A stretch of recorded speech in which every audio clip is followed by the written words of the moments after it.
After the Clone Wars Season 7 Episode 12 released and tied the series perfectly into Revenge of the Sith, many of us still have one big question remaining. What if Anakin fought Maul on Mandalore instead of going to Coruscant to rescue Chancellor Palpatine? What if Maul got his wish in fighting the newly chosen apprentice of his former master, Darth Sidious? I'm going to break down exactly what would happen if Maul fought Anakin on Mandalore and what the impact would be on the rest of the galaxy. So before we dive deep into it, remember to subscribe to the channel to be notified as soon as I release more incredible Star Wars content. At the moment, only a small 3% of you who are watching this are subscribed to the channel, so if you do enjoy the content, let's get that number boosted right up. As Ahsoka and Anakin discuss her potential mission to Mandalore, Obi-Wan Kenobi comes rushing into the barracks of the Republic cruiser. A panicked Kenobi tells the two that the capital of the Republic, Coruscant, is under attack, and that the Chancellor had not been heard from at all. Anakin is clearly distressed by this move from the Separatists and is concerned that his longtime friend and mentor, Palpatine, would be in real danger. Despite this, Ahsoka begs her master to join the attack force on Mandalore, to which he cannot refuse. He agrees with Ahsoka and joins Captain Rex and the 332nd Company on their voyage to Mandalore. The other half of the 501st are swiftly sent to Coruscant to aid Obi-Wan and his 212th in the capture of Grievous. This leaves Obi-Wan to stage a rescue mission for the Chancellor alone. Luckily for him, however, the Jedi Council offer the support of Mace Windu, who will travel with Kenobi to rescue the Chancellor. Back on the cruiser, Ahsoka and Bo-Katan discuss their attack strategy and path forward to victory.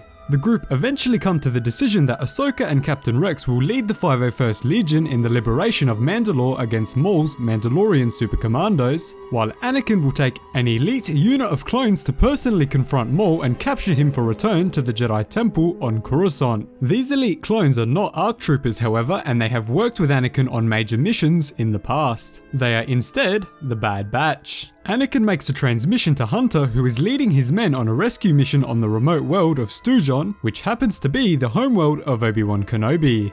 Sergeant Hunter, it's been a while. That it has, General.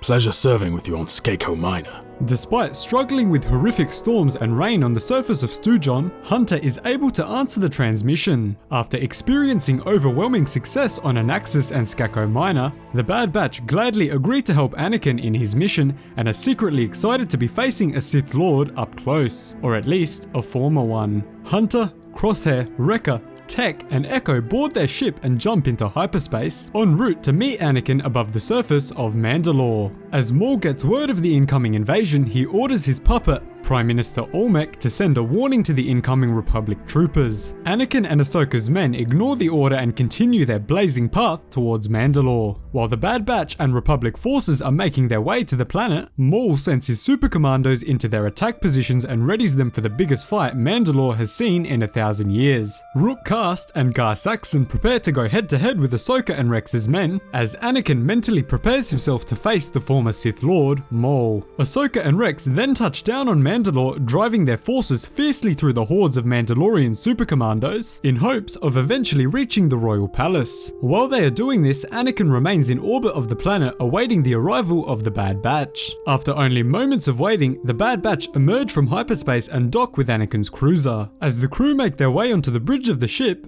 Wrecker surprises Anakin by hugging him with joy, remembering the time on Anaxis where Anakin handed him the trigger to detonate a massive explosive. General Skywalker, long time no see. I'm hoping for more explosions. They swiftly begin their briefing around the cruiser's holotable, where Anakin and Admiral Yularen inform the Bad Batch of the roles that they will play in Maul's capture. Echo will use his enhanced mental capacity and experience with the Separatist algorithm to attempt to track down the approximate location of Maul within the sewers of Sundari. Tech will use his specialized equipment to send out electromagnetic pulses as they move closer towards the former Sith Lord. Anakin and Yularen hope that Maul's metal legs will reflect a magnetic pulse, allowing Hunter to use his enhanced sensory ability to pinpoint his exact location. Crosshair will set his blaster rifle to an enhanced stun mode, which will allow a more simple capture of Maul once located. After agreeing to the briefing and preparing for their roles, the crew, along with Anakin, board a gunship and make their way to the surface of Mandalore. The group land in the same spot as Ahsoka and Rex were supposed to make their landing, but they are long gone and fiercely fighting Maul's super commandos towards the palace. Anakin leads the Bad Batch towards the sewer systems of Sundari, where they begin tracing the location of Maul.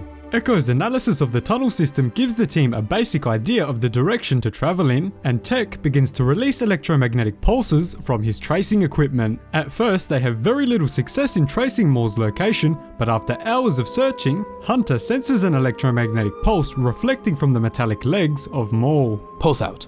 We got him, sir. Maul has been located. I'm ready to stun that monster in place.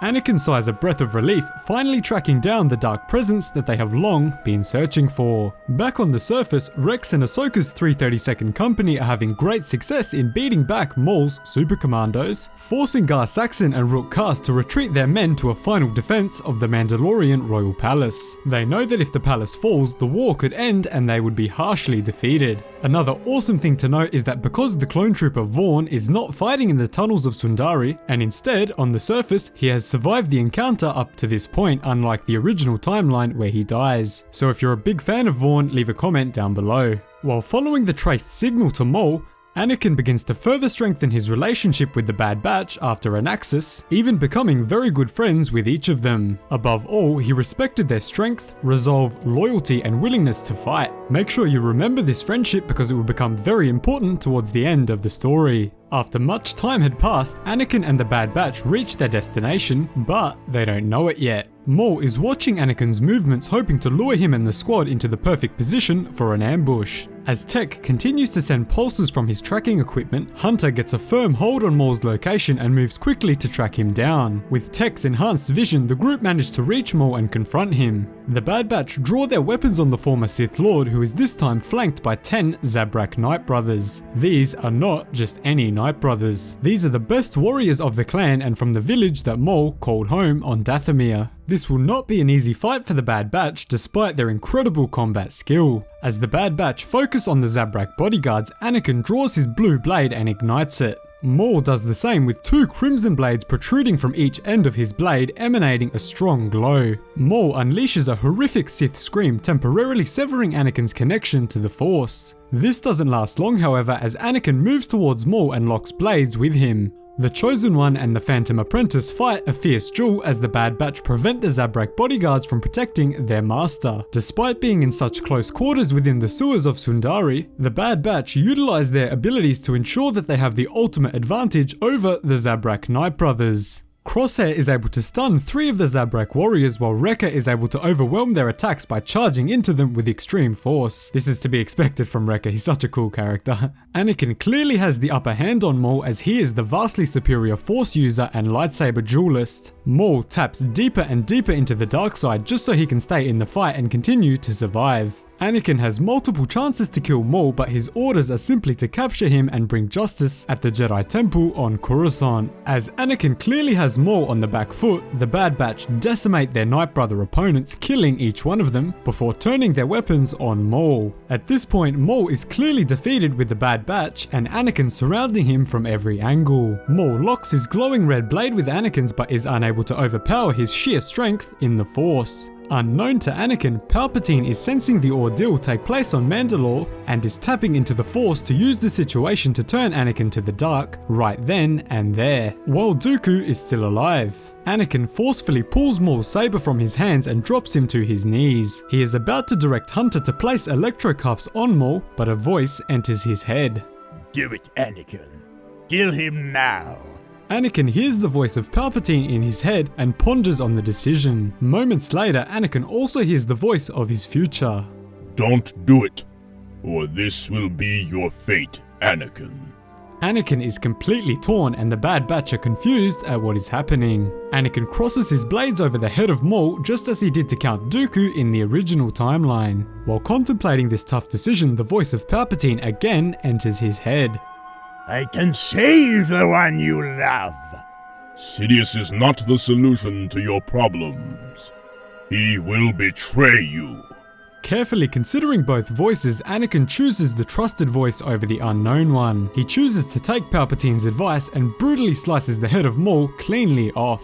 This moment allows Anakin to embrace a small amount of the dark side, preparing him for his eventual turn coming very soon. Anakin's eyes glow yellow for the briefest moment, leaving each member of the Bad Batch stunned and in silence. But deep down, they respect the actions of Anakin. The Bad Batch collect Maul's body and transport it back up to the cruiser with Anakin. While this is going on, Rex and Ahsoka continue their fight before being contacted by Anakin for one final time. Good luck, Ahsoka.